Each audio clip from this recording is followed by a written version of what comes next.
Good morning. Sun is coming pretty soon, and there is all kinds of beautiful mist on the water lifting up. I hope you can see it. I know it's kind of dark. There's like little whirlwinds of mist running across. That's just beautiful. Whirlwinds, yeah. Little naders. All right. Chapter 27. I'm Etta James, and I'm a spoiled baby. The Etta James album sold well and got me nominated for another Grammy. FM radio played Leave Your Hat On.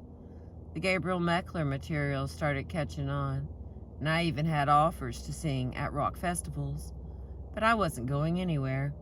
The California court system had other plans for me.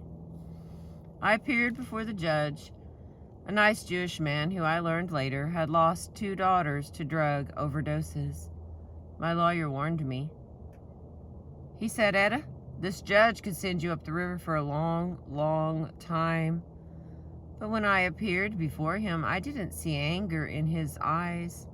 I saw compassion. Slowly, he looked over the pending bad check charges and read the Texas report on the heroin bust. "Etta James," he said, "your problem is drugs. I don't think you're a menace to society. I just think you're a junkie in desperate need of help. I could send you to the Corona Institute for Women and let you serve time." When he said that, a cold chill ran down my back. Corona was the big house. "Or," he added, "I could put you in a program, a long-term, no-nonsense lockup, live-in program that might, once and for all, help you rid yourself of this self-destructive urge." "Judge," I said, without a moment's hesitation, "put me in the program." The program meant checking into the Tarzana Psychiatric Hospital just outside Los Angeles in the San Fernando Valley. I wind up living there for 17 months. My first thought was that it'd be boring all day. Little did I know Tarzana would turn out to be one of the great adventures of my life. New story. At 35, I felt like I'd already survived a dozen different lives. Like Sybil, I had multiple personalities.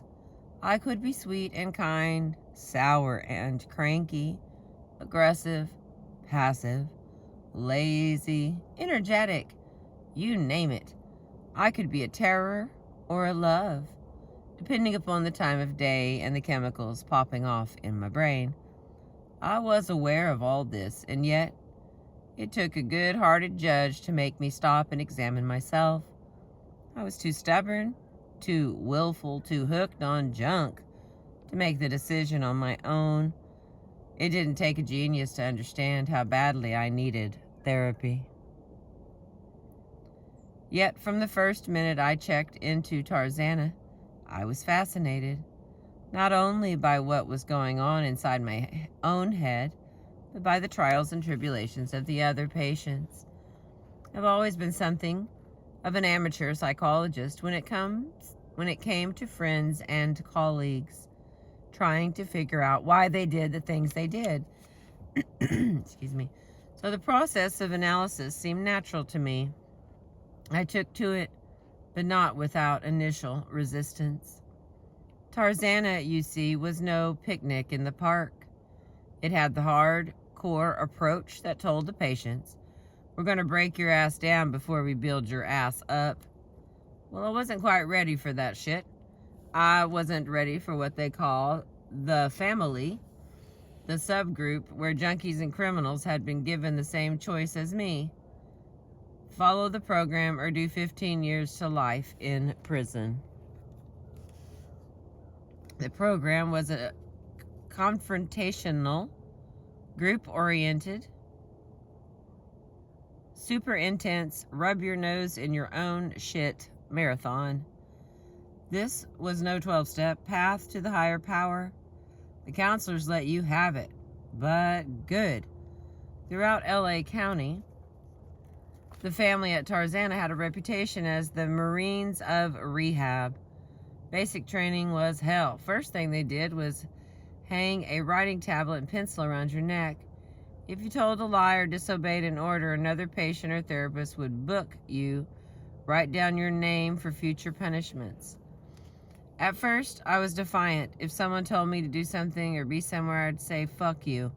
At the end of the week, when it was time to get my discipline, I'd be told to scrub the toilets and bathroom floors with a toothbrush. If I refused, I was back to the judge and off to jail. I couldn't refuse. It took me dozens of bad attitude bookings before I got with the program. The cleanup detail was nothing compared to the confrontational group sessions. Those were so rough that when the therapist heard that the county supervisors were planning to sit in, they'd changed their methods and turned the sessions into milk toast. The normal sessions were murder. You were verbally attacked by the other inmates. It didn't take them any time to see I was a spoiled baby. In fact, they strung a sign around my neck that said, "I'm Etta James, and I'm a spoiled baby." I had to wear those words wherever I went. It got worse. Excuse me. For a while, I had to wear a diaper and baby bonnet and and eat everything out of a baby bottle. Imagine me walking into the main cafeteria wearing this big white diaper with the words poo-poo scrawled across my ass. And I wasn't the only one. Men who forgot to put down the toilet seat might be forced to wear that seat around their neck. If you left an empty pack of smokes around, they'd make you wear a necklace of nasty cigarette butts. Marathon group sessions could go on for 48 hours. Folks would fall out, freak out, break under the pressure of the probe. The probe was where a therapist or patient would bust you for your bullshit. I was an easy target because my bullshit was thick. If I talked tough, inside I was mush. I acted confident, but I was petrified of revealing myself. I had a daddy I never knew but wanted to know desperately. A crazy mama who herself could have used a couple of years in the family. A career that had turned me into a self-indulgent jive-ass star. A complete dependency on drugs to get me through the day and night. A cocky attitude that hid the same deficiency everyone else seems to be suffering from. Low grade, no grade, piss poor, self-esteem. The probe got to these issues. I tried ducking. Tried hiding, tried switching subjects, but the group was unrelenting. The group was made up of hopheads. Hopheads, and believe me, no one is craftier than a junkie. They knew where I was weak, and they were experts at jamming me. Soon I became an expert myself and learned to break down other patients as we cracked their phony facades. My personal therapy was run by a man named Al Muscatel. I dug him. Like me, he was fat and could relate to my weight problems. He also helped me understand the peculiar and painful nature of my life. There's so much hurt, he said, that's been covered up by heroin. Now it's time to look at those scars. We talked about what it felt like being abandoned by a mother. He said I'd gotten all my moral values from Mama Lou, but I never knew a normal life. All that early attention I got in church mixed me up. And then when Mama Lou died and Dorothy snatched me away, everything went haywire. Never knew nothing about boys carrying my books to school or going to a prom or learning how to budget money or having two parents with clear ideas about the world. That's why we have to break you down to a baby, Al Muscatel would say. That's what the diapers and the baby bottles are all about. You have to be redirected, re-parented.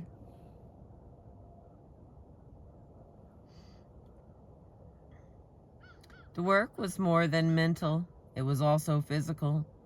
They had me running around an outdoor track, exercising like crazy, slimming down and eating reasonable portions of halfway decent meals. I was being shocked into a new way of living without being subjected to an ironclad discipline.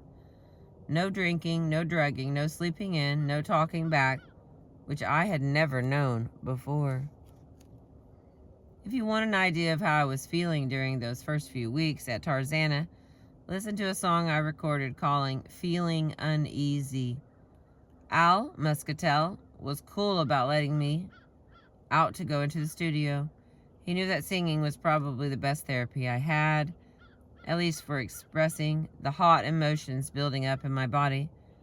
Must have been only 10 days into the program when they drove me over to Hollywood for a follow-up date to the Etta James album. Gabriel Meckler was producing again, with Trevor Lawrence writing the arrangements. They knew I was hurting, so the first session was supposed to be easy. Gabe and Trevor had written a series of beautiful changes, thinking they'd play behind me while I made up the melody and lyrics. Turn it into your own story, urged Gabe.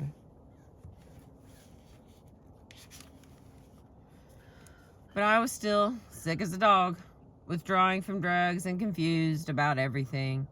I wasn't in the mood to write nothing. I heard the music was moving me, but all I could do was moan. Fine, said Trevor. Keep moaning. At the end of my groaning and grunting, I just sort of sang out, I'm feeling uneasy, which was the gospel truth. Never went back to put words on it. My attitude was, let people take it for what it is. Now I see Feeling Uneasy as a lost song from a low point. Hearing it today, though, I'm still amazed that even when I hit emotional bottom, my singing didn't seem to suffer. If anything, I was belting it out like my life was on the line. One song was all I could handle that day. Back at Tarzana, I rested up a few hours before facing the firing squad in another one of those encounters where the group made me feel like an infant. Strange, but I took the abuse. I saw it as medicine. After a while, I believed it was good for me. Don't get me wrong, I'm not saying the brutal approach is right for everyone. But for me and other junkies like me, hard-headed criminals with heavy powers of manipulation, nothing else would have worked. We needed someone to shout at us, to say we were full of shit, to scream that we were hiding our feelings behind our cooler-than-thou style, to show that we were scared and vulnerable and just regular human beings like everyone else. I needed to bawl. I was sobbing for all the hurt I'd swept under the carpet for most of my life.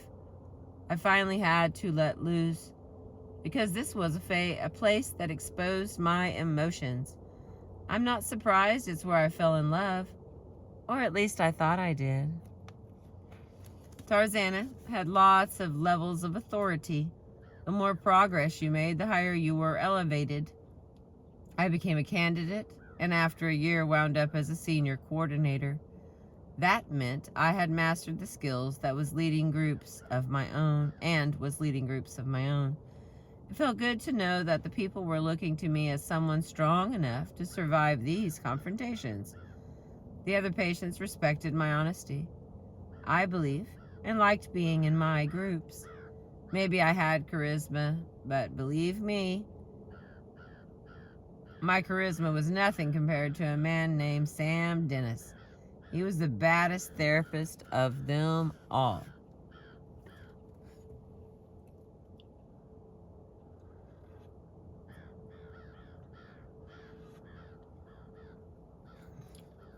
Sam was an ex-junkie who'd graduated from the encounter groups in Camarillo, the mental health lockup where Charlie Parker had gone in the 40s.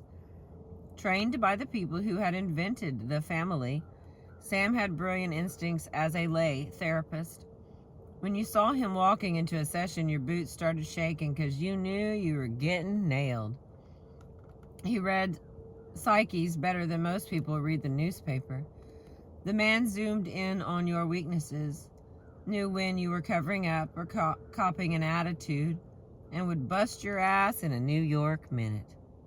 Sam had a reputation for slipping in and out of sobriety, and we junkies respected him as one of our own. He was handsome, slick, and smart as the devil.